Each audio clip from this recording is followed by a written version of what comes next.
All started by a car that fell off the side of the road on Highway 178. That road now closed, and the fire creating dramatic imagery like the ones that you can see right behind us here. Smoke emerging from the trees. We were at the top of the canyon before, now here we are at the valley. This is what this fire looks like. You can see all this aurora, this red and yellow hue burning from that thick black smoke. We are here now. You can hear the helicopter flying overhead right now. Perfect timing here, as you can see. Right up there, another helicopter going in. We're here joined too by Engineer Drucker. We're looking at about 830 acres right now. Is that a good estimate still? That's a good estimate, yes. Yeah. And what can we expect to see, I guess, for the rest of this evening on your end?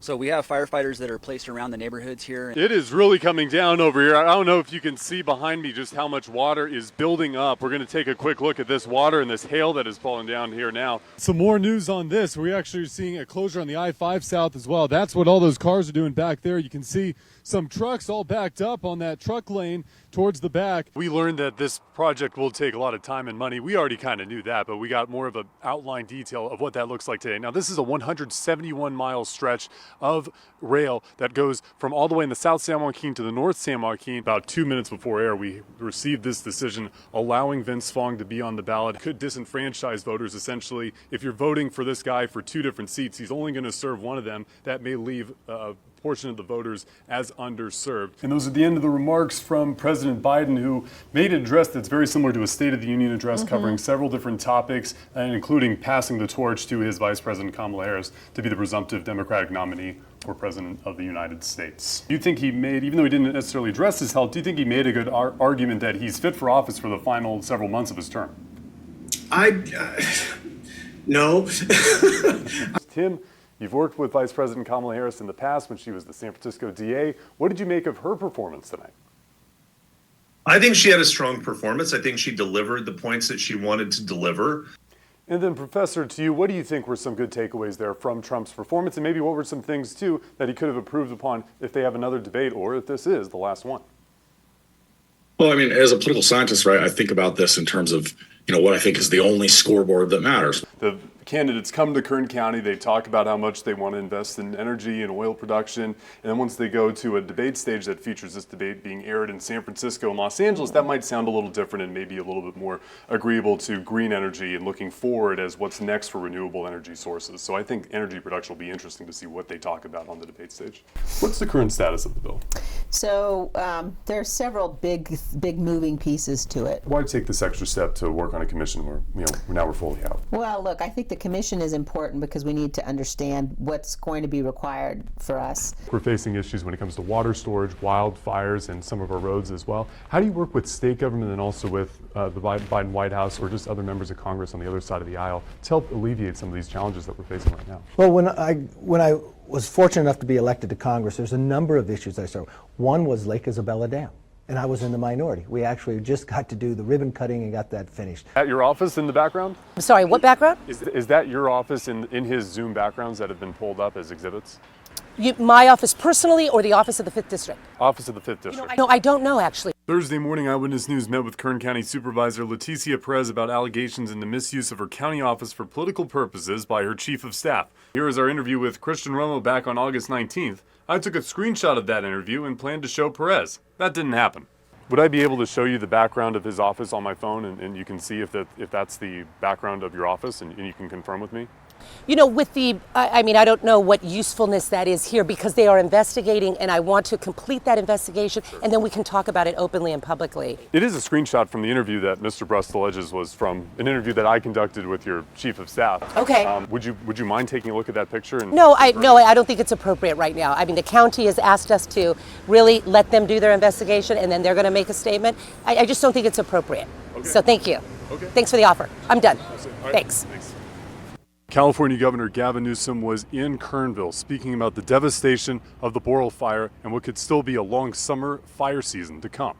We still have work to do, particularly on the east side, but the containment at 17% is real progress. Governor Newsom noting progress made by fire crews battling the Boreal fire in his visit to Kern County. Newsom, like many fire officials, making note of the thick grass quickly catching flame that's causing the Boreal fire to spread rapidly.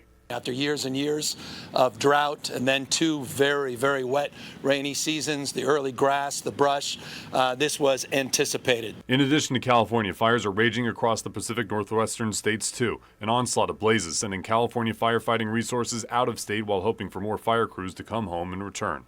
The fire truck behind me coming from out of county, from Orange County, California. I asked Governor Newsom if he thinks that California right now has the resources to fight this fire in Kern County as well as the Park Fire in Northern California.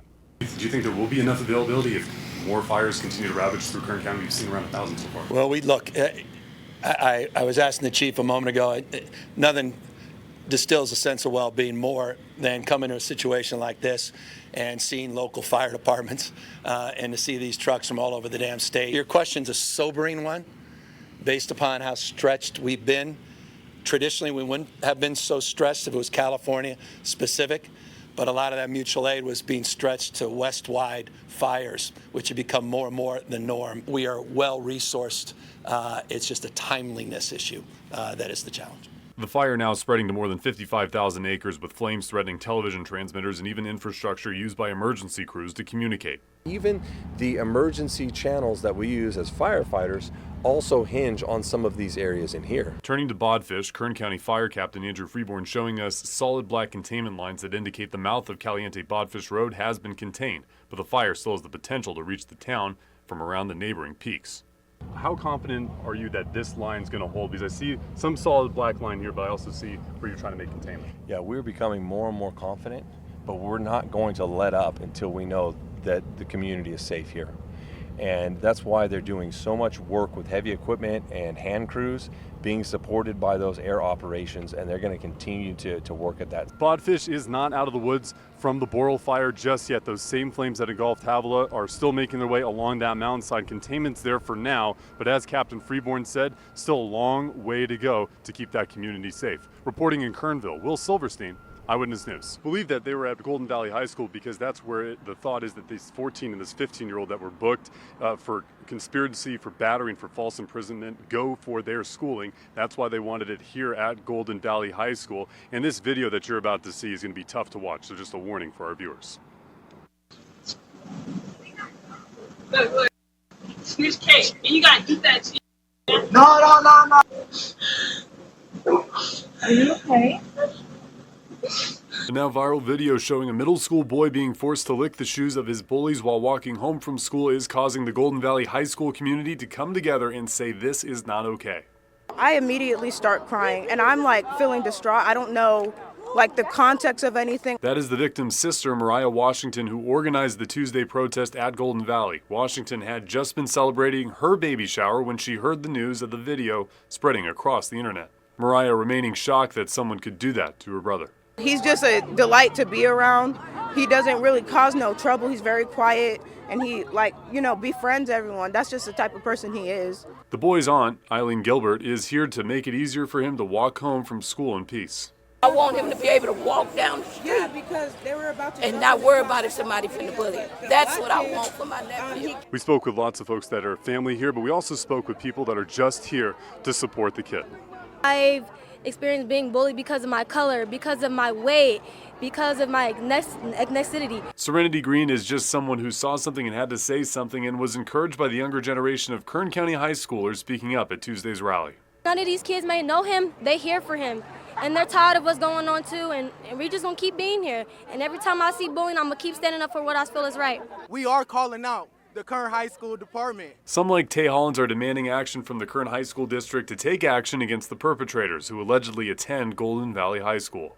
Y'all gotta do something. But at the end, all I can say is come lick my foot. Come lick my shoe. Kern High School, y'all gotta do something. Nothing else. Kern, y'all got to. Washington is moved by the community's support for her little brother. You got around 100 people here. What does this mean? This turnout, I didn't know people cared so much. And it's really touching because he always feels alone. He always feels secluded. I felt that way, like my siblings grew up in the system. And, we always felt like we were set apart. So, for the turnout to be this tremendous, it's amazing. Now, that interview with Mariah was earlier in the day before we found out these charges and the arrests that were made. We were hoping to get some reaction from her within the next hour, so keep it here with KBAK CBS for that reaction at 6 o'clock. Reporting at Golden Valley High School, Will Silverstein, Eyewitness News.